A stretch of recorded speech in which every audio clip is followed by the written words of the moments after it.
कि जो लाहौर में स्टूडेंट्स के एहतजाज के ऊपर क्रैकडाउन किया गया, लाठीचार्ज किया गया।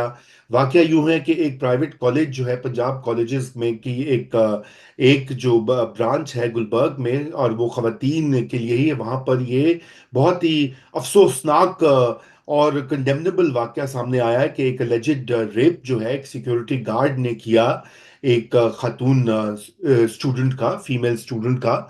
और इसी तरह लाहौर कॉलेज से भी ये इतला आई है। और ये वाकयात जो हैं यकीनन ये बहुत तशवीशनाक है, क्योंकि वालिदैन जो हैं पाकिस्तान में पहले ही, आपको पता है, बड़े दहाइयाँ लगी हैं कि लोगों ने अपनी बेटियों को, बच्चियों को तालीम के लिए घर से बाहर भेजने के लिए, और इस तरह के वाकयात जब कैंपस सिक्योरिटी नहीं होती है, फिर उसके बाद उसके ऊपर एहतजाज होता है तो हुकूमत लाठियां बरसाती है और उसको दबाती है।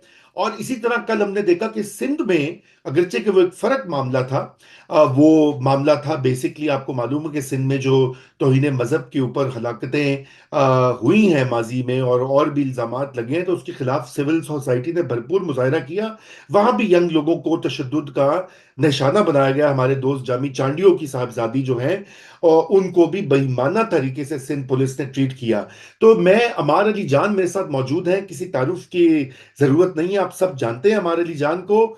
तो अमार, आपसे ये पहले तो स्टूडेंट्स का ये जो एजुकेशन के हवाले से भी जरा ये बताइए कि ये स्टेट का जो रेस्पॉन्स है और प्राइवेट कॉलेजेस की जो नेग्लिजेंस है, ये दोनों मामलात सामने आते हैं। जी अमार। जी बहुत बहुत शुक्रिया रजा। ये एक बहुत ही अफसोसनाक वाकया हो रहा है इस वक्त लाहौर में। इसमें दो तीन मैं बैकग्राउंड में चीजें बता दूं। एक इसमें ये मामला है कि यूनिवर्सिटीज के अंदर स्टूडेंट्स, खसूसन फीमेल स्टूडेंट्स, अपने आप को महफूज फील नहीं करती। मैंने बहुत देर वहां पढ़ाया है, 10 साल से ज्यादा एक अरसा है जिसमें मैंने यूनिवर्सिटीज में पढ़ाया है।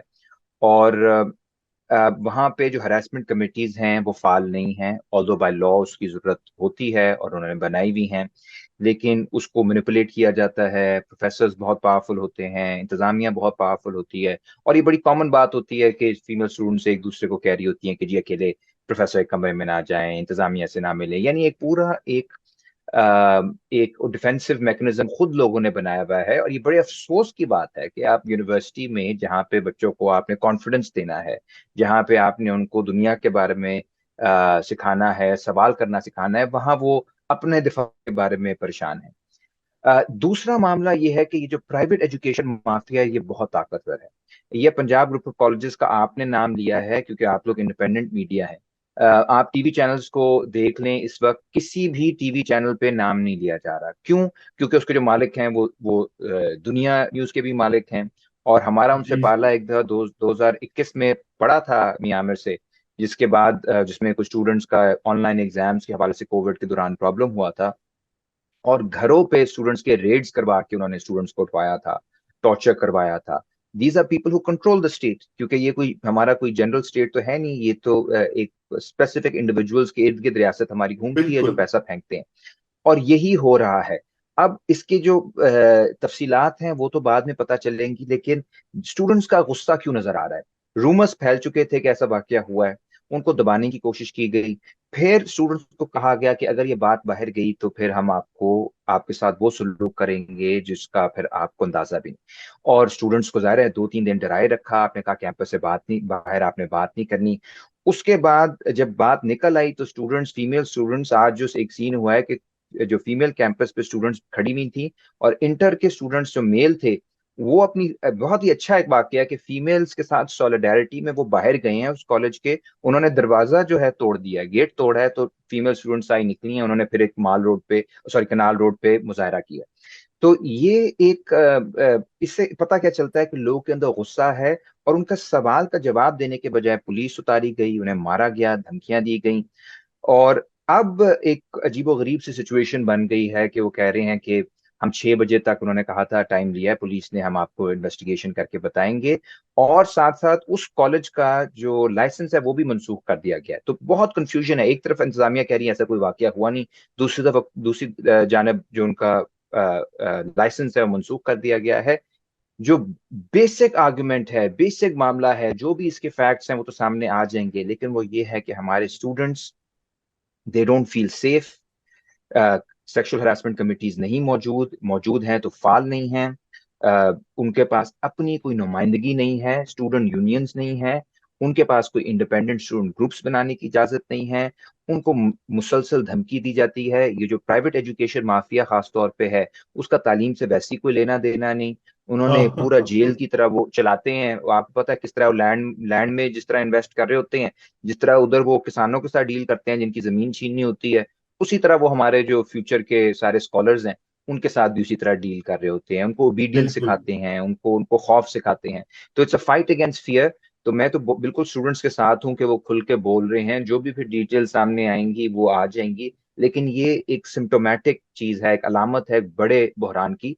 ये इन इट सेल्फ फैक्ट्स सिर्फ इशू नहीं है, फैक्ट्स भी बहुत घिनौने हैं जो सामने आ रहे हैं आहिस्ता आहिस्ता, but it's a larger problem and female students have been saying this for a while. Balochistan university का आपको शायद याद हो मामला, जहाँ पे एक सिक्योरिटी का जो जो कर्नल थे उस वक्त, उन्होंने कैमरास लगाए हुए थे फीमेल बाथरूम्स में, जिसकी जिसके जरिए वो उनको फिर बाद में ब्लैकमेल करते थे। और उसके ऊपर फिर बहुत प्रोटेस्ट हुए थे, बलूचिस्तान में भी हुए थे, पूरे मुल्क में हुए थे। तो यहाँ इस तरह के जब मामलात हो रहे हों, तो फिर जाहिर है लोगों के अंदर एक गुस्सा आएगा, और उसकी आप उसका इजहार आज आपको लाहौर की सड़कों पर नजर आ। जी अमार, थैंक यू, आपने सारे नुक्ते जोड़ दिए। ये लैंड माफिया, ये एजुकेशन की जो कॉर्पोरेटाइजेशन या कमर्शलाइजेशन है, ये असल में तो उसके रूट के ऊपर ये है ना कि जब एक आपकी जिम्मेदारी नहीं है, आपकी मकसद ही आपका नहीं है कि आपने तालीम और एक माहौल पैदा करना है, बल्कि आपने पैसे बटोरने हैं, तो उसके लिए आप यही करेंगे। लेकिन ये बड़ी एक खतरनाक चीज बन चुकी है।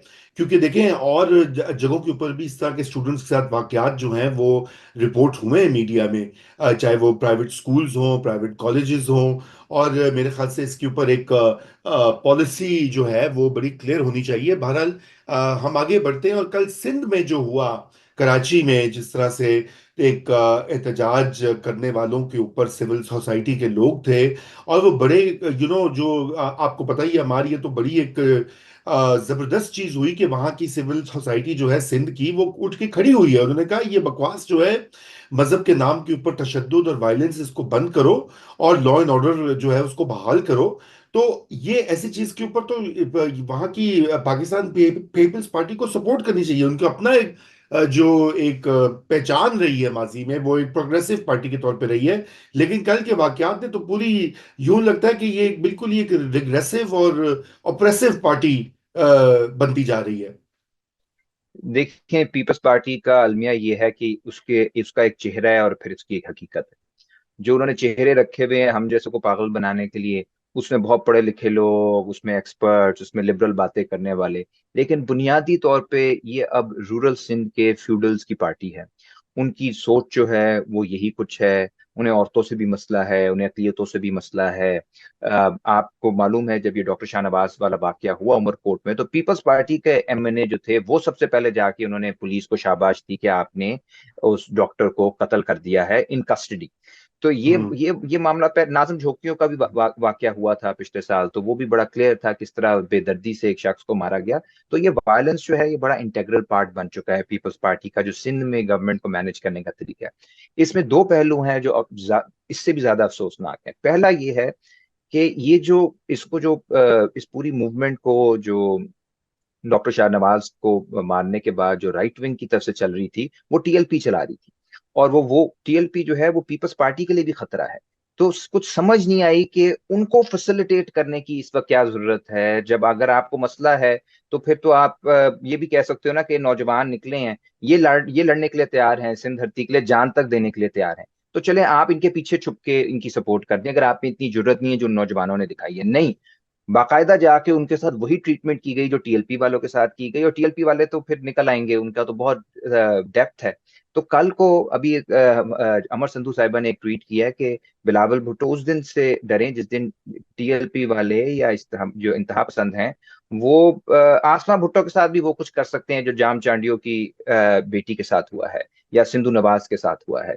ये चीज कहीं रुकती तो नहीं है। हमें तो पूरा माजी 50 साल हो गए हैं, हम देख रहे हैं ये चीजें कि जब आप इस तरह से स्पेस गिव अप करते हो, इस तरह से सरेंडर करते हो, तो फिर वो एक जगह पे चीज नहीं रुकती, वो आपके घर तक भी आग आती है। मैं पिछले हफ्ते सिंध था 2 हफ्ते पहले, और सिंधु नवाज से मैं जाके मिला था, जो लीडर हैं इस campaign, one of the leaders जो जो कैंपेन कर रही हैं। ये इतना एक खूबसूरत वाकया है, दर्दनाक वाकया भी है लेकिन खूबसूरत भी है, कि एक तरफ उसको जब मारा तो उनका जो प्रेमो कोहली थे, एक हिंदू, उन्होंने उनकी उनकी बॉडी को बचाया।